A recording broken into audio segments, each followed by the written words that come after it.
Hey, in case this is the first time we are crossing paths, my name is Kat, and today we are going to be doing an incredibly nerdy award show where I will be crowning the various books that I've read with various silly superlatives. I've also read about 65 books this year, so we will be doing top 10 reads of 2023, so come on in.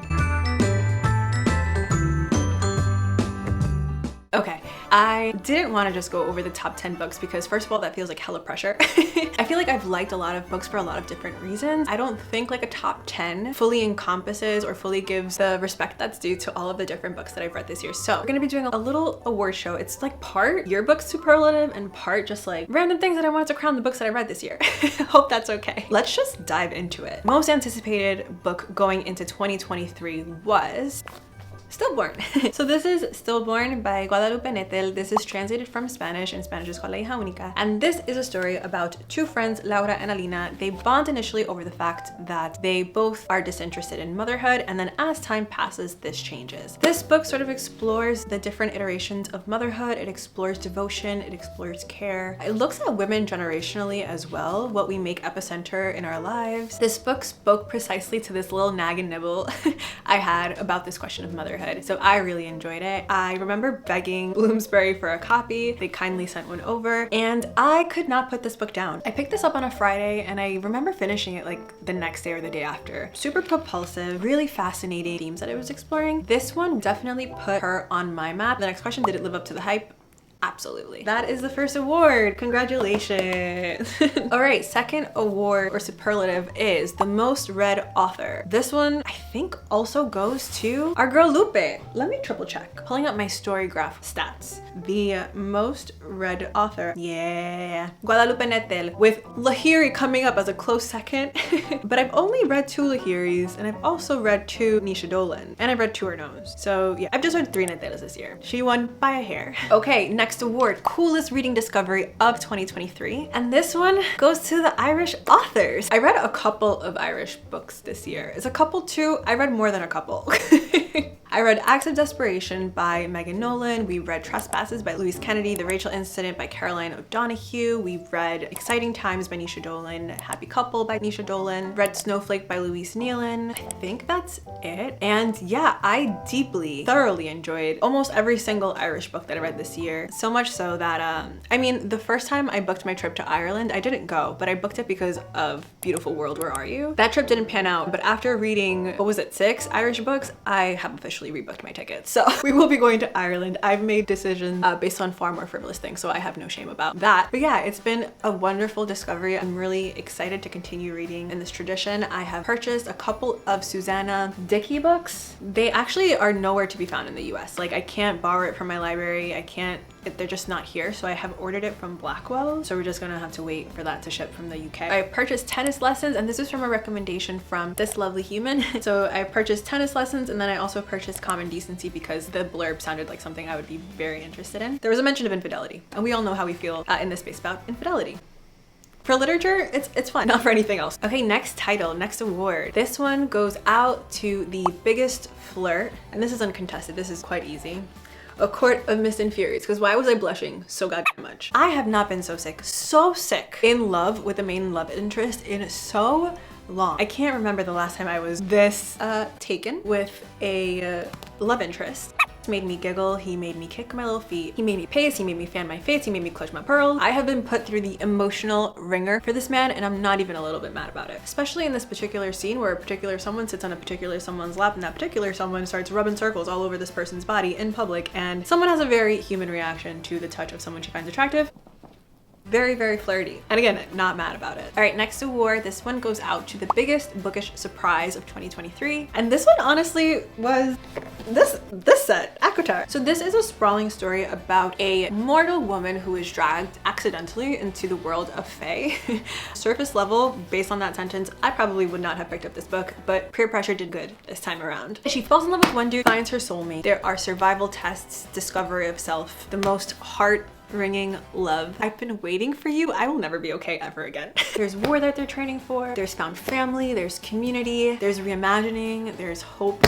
yeah, this series above all was just like a huge lesson for me. If you're new to me, I am a literary fiction, contemporary fiction, translated fiction girly. So I don't tend to read fantasy. The last fantasy book that I read was like Twilight when I was a teen. I picked up another fantasy book with friends and it was a really fun experience. I really recommend that you do that. If you have friends who read outside of your comfort zone, let down the identity badge of whatever is your like literary niche and just like try something new. I was also watching Greer's video. We're all constantly trying to figure out like why we're falling into reading slumps. When you're reading the same type of book over and over and over and over and over and over again, we can't be confused about why we're falling into slumps. And something that she mentioned was that we need variety and diversity in our reading. We don't need it, but it's lovely to infuse diversity and variety into your reading. And she recommends that we read widely, we read from different genres as a good way to tend to your reading practice. And that resonated really, really deeply with me. It was something that I saw in practice how effective it can be. Not just effective in terms of like meeting an arbitrary reading goal, but just like fun. This was so much fun. I'm just grateful that I was able to step out of my comfort zone and find such a fun freaking series. Next award, a book that most people dislike, but that you would fisticuffs for, aka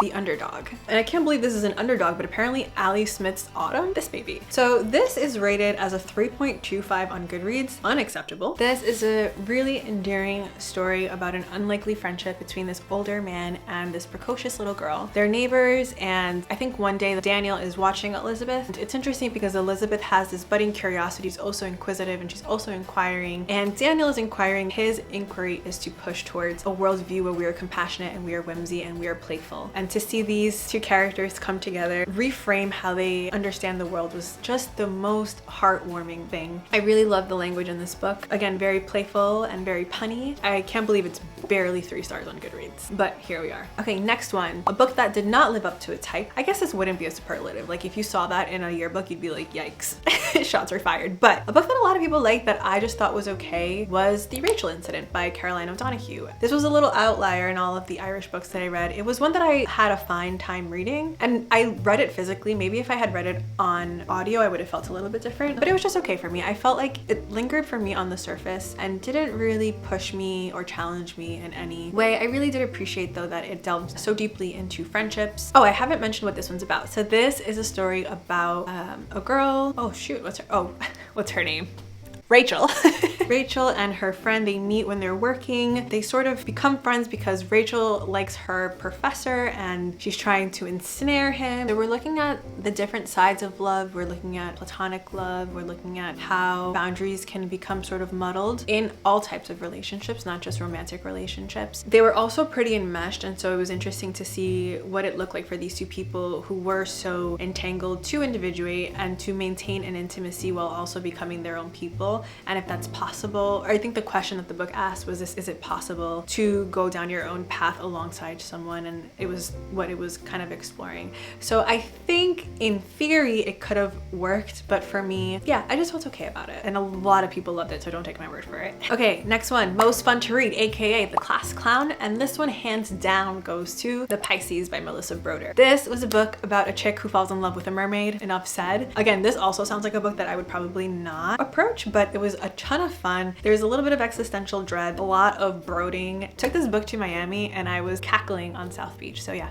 I had a time reading this. Definitely The Class Clown. One of the funnier or funniest books that I think I've read in 2023. Best new author to me. I feel like if you would have asked me this 6 months ago, my answer might have been different, but that's, I guess, the nature of the game. So my new favorite author, and you might have guessed this, but it is Nisha Dolan. I read Exciting Times by Nisha Dolan and I read The Happy Couple by Nisha Dolan, and I really admire and appreciate and find a home in how her characters interrogate dynamics, interrogate relationships, interrogate class, interrogate language. If you would ask me 6 months ago, my answer would have been Megan Nolan. And Megan Nolan wrote Acts of Desperation, which was her debut, and that was about a woman who falls in love with this, well no, she is interested in this guy and then sort of empties herself of all of her needs in order to be the perfect person to give herself over to this relationship. We sort of see how that becomes toxic, what it looks like to fall into that, and what it looks looks like to crawl out of it. This was a book, in terms of just like the reading experience of that book, is a reason why I probably would have crowned her my new favorite author, because I read this one while I was away with my family and I had to sneak away so many times because I could physically not put this book down. I remember, this has not happened to me in a very long time, but the act of not being able to sleep because a book has just gripped you, white knuckled you so aggressively, is something that I don't experience often, but when I do, it gives me the tingles. I get really excited. In terms of that was a really impactful book as well. But I think you need more data points to say if an author is a favorite or not. And I think, I don't know, Dolan has one more than Nolan. And so for now, the crown goes over to Misha Dolan. Okay, next one, the best debut novel that I've read in 2023. I'm going to cheat a little bit on this one. I originally read this book in 2022. I came across this article by Garth Greenwell, which I will screenshot here. I will link below because it's a fantastic essay. It is an essay that is essentially in praise of this writer's sentences. And that writer is Raven Leilani, and that debut novel is Luster. So yeah, I was reading this essay at the beginning of 2023 and I was like, oh, I think I read it like 2 or 3 months ago. I think it's too soon for a reread. Is it too soon for a reread? So I have the willpower to not reread it. I didn't. And so I reread Luster. Luster is that girl. I don't know what to say. Luster is a story about Edie. She's a 20-something living in New York who's just trying to figure life out. Initially, Edie becomes involved with this older man in an open marriage. Somehow, Edie ends up in the home with this man, Eric's wife, and their adopted daughter, Akila. The relationships that form outside of the very uninteresting dynamic between Eric and Edie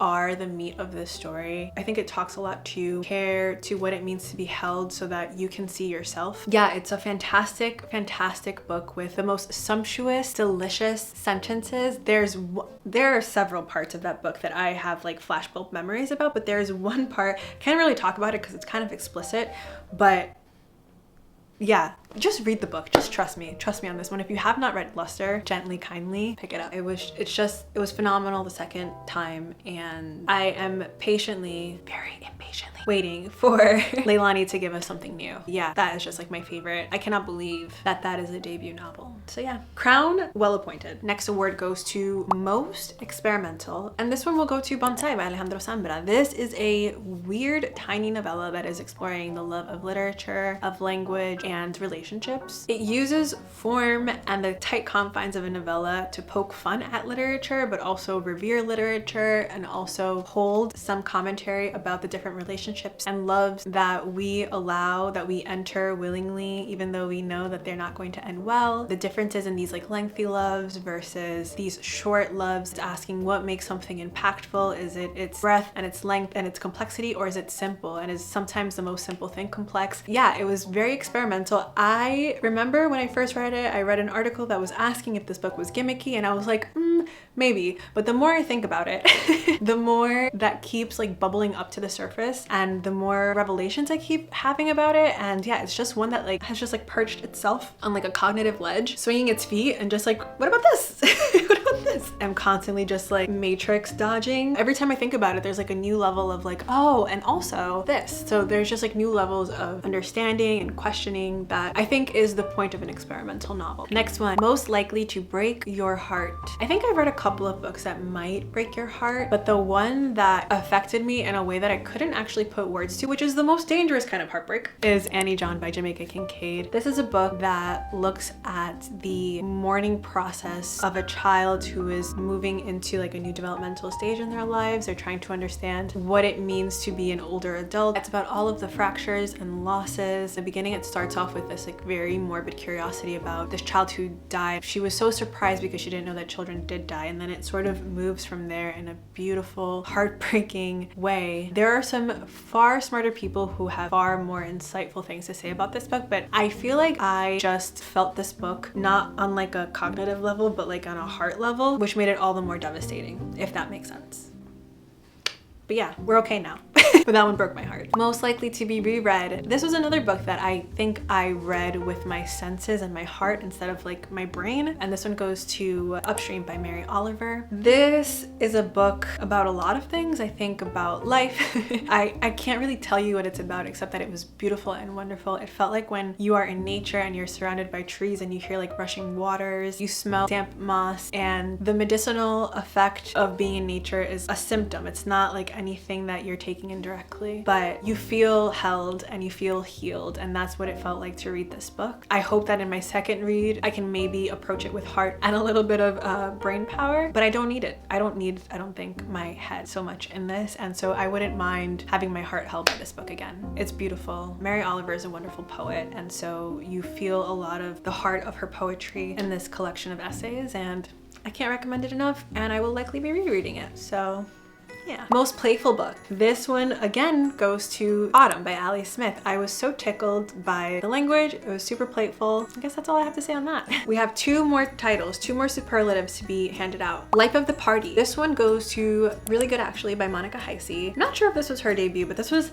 hella fun. This is a story about divorce, and I know on the surface that doesn't seem like it would be any type of fun. Maybe I wouldn't say it's about divorce. It's about a woman who goes through a divorce and is sort of embarking on the space and time after you've gone through a heartbreak. She's working on healing and she's working on getting herself on her 2 feet. It sort of makes caricature of that process. It was a lot of fun. It was super funny. One-liners left and right. And yeah, I had a time listening to this audiobook. And last but not least, Best Shoulder to Cry On. I think this one goes to The Friend by Sigrid Nunez. That is a story about a woman whose friend has died by suicide. She inherits his dog, and they sort of both are working in the mourning process together. Even though that sounds like really, really sad, I think there is an intellectual distance that doesn't make it insensitive in any way, but it interrogates art, and it interrogates death, and it interrogates partnership, communion. And so yeah, so there's enough intellectual distance there that it allows you to feel the weight of these heavy things, but since you're perched on like intellect as opposed to emotion, it's not, I don't know, it's not emotionally manipulating you in any way, and it's asking really interesting questions. And I think it's interesting that a book about mourning can also explore things like art making. So yeah, I did cry at this book, but not in a way like I wasn't manipulated. I don't like to be emotionally manipulated by books, but this one was like a good, like it felt sturdy so that I could sort of lean my weight on it without like a breakdown. I don't know if that made sense, but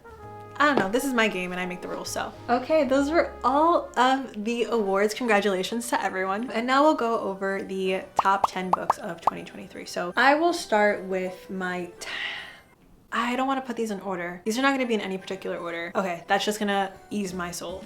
But there will be 10. I have my laptop over here. Okay, All This Could Be Different by Sarah Thankum Matthews. This is a story about Sneha, a queer transplant. She's trying to cash out on the American dream on the heels of the recession, but quickly realizes how stripping and emptying capitalism can be. This is a story about found family, community, mutual aid, community care, the lofty entirety of it. It's really revolutionary in what it imagines. I think, and this is something that I mentioned when I spoke about this many months ago, but I think that a lot of the times we hold these like leftist ideals in theory, but we never see them in practice, and I think this does it really well. What does it mean to ground yourself within found family and build community from that, build your life around that? I think it presented a lot of interesting alternatives to like nuclear family and just like different alternatives to how we persevere in this like landscape of capitalism. It was a book that I continue to say that I didn't know that I needed, but was so grateful ended up in my lap, and I am so hungry for more books in this vein. So that was definitely a top read of 2023. Still bored. We know what this is about. We know how I feel about it. I would be remiss to not add it to the top 10 books of 2023. There's that.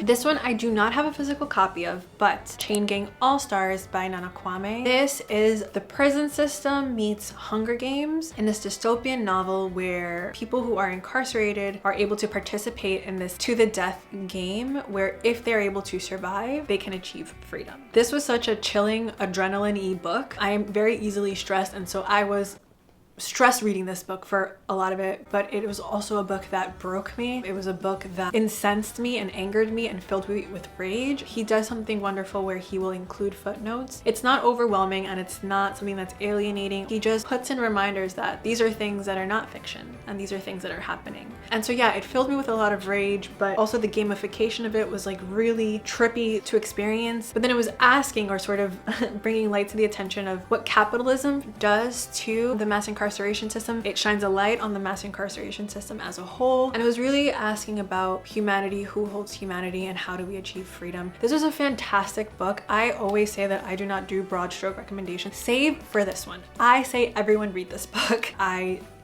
Fantastic. 10 out of 10.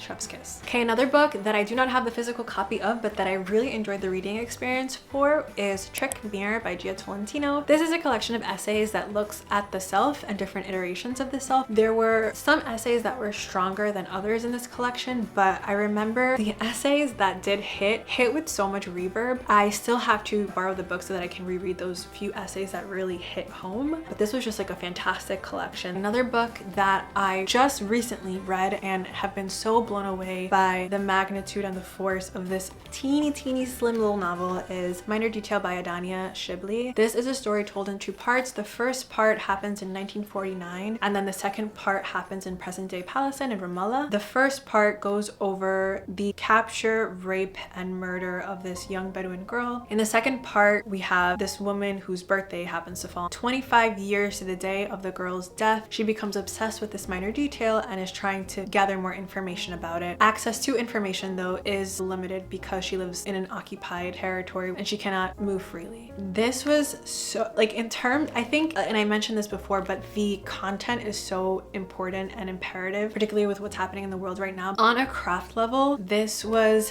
just a marvel. I read this or listened to it on audio and I felt tense and I felt stressed and I felt hypnotized by what was going on. There are so many choices that are made. The act of the repeated details, the hyper focusing on all of these small details, how small details can become an entire story, how in like the grand scheme of things, the death of one girl can seem like a minor detail, but that is an entire life, right? And so I think she makes wonderful choices. There's also the repetition of details in the first part which re-emerge in the second part, and I mentioned before that this reminded me a lot of the theme of rememory in Toni Morrison's Beloved, and how you sort of, as an inheritance of this generational pain and violence, you come up physically against these memories. It was just, I cannot believe that this book is 105 pages. It is a powerhouse of a novella. Yeah, I really enjoyed this book. Another favorite book of mine was Exciting Times by Nisha Dolan. It's about an Irish expat who is living and teaching English in Hong Kong. And here Dolan is interrogating the dynamics of power in relationships, in language, in class, and she does it in like a sharp, smart, really funny way. So I really enjoyed this debut.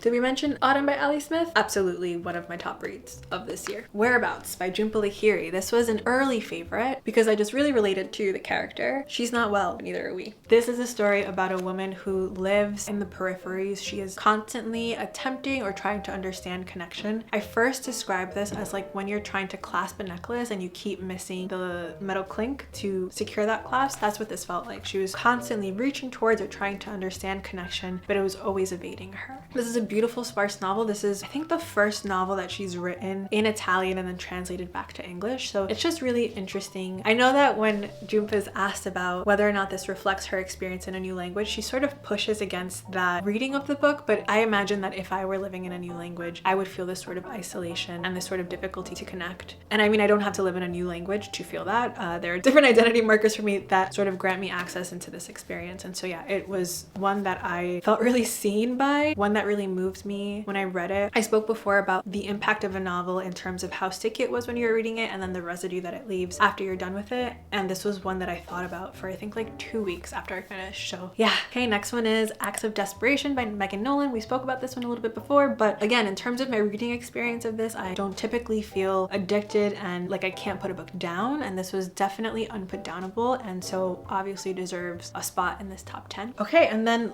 last but not least, these babies. This is the plot twist in my reading landscape that I am eternally grateful for. I just finished this book last night and have been in the deepest book hangover, but in a way that excites me. And it excites me that there are so many books that I get to dip into that are so outside of my comfort zone. It's delightful and I'm grateful. That's it. Those are the top 10 books that I have read in 2023, along with some fun little superlatives. I can't believe 2023 is over. It's kind of crazy, but I am so grateful for all of y'all. I'm grateful to be in community with you all. Thank you so much for chatting books with me, for sharing excitement over books with me, for always sharing some really good recs down in the comments. I am just eternally grateful for each and every one of you. Also, if you have not told me your top 3 books of 2023, I am waiting. I am patiently waiting with metaphoric pen in my hand, ready to take notes. So please let me know what your top 3 books of 2023 are. I'm so excited to hear what you have to say. I hope you have an amazing end to the year, and we'll see each other in 2024.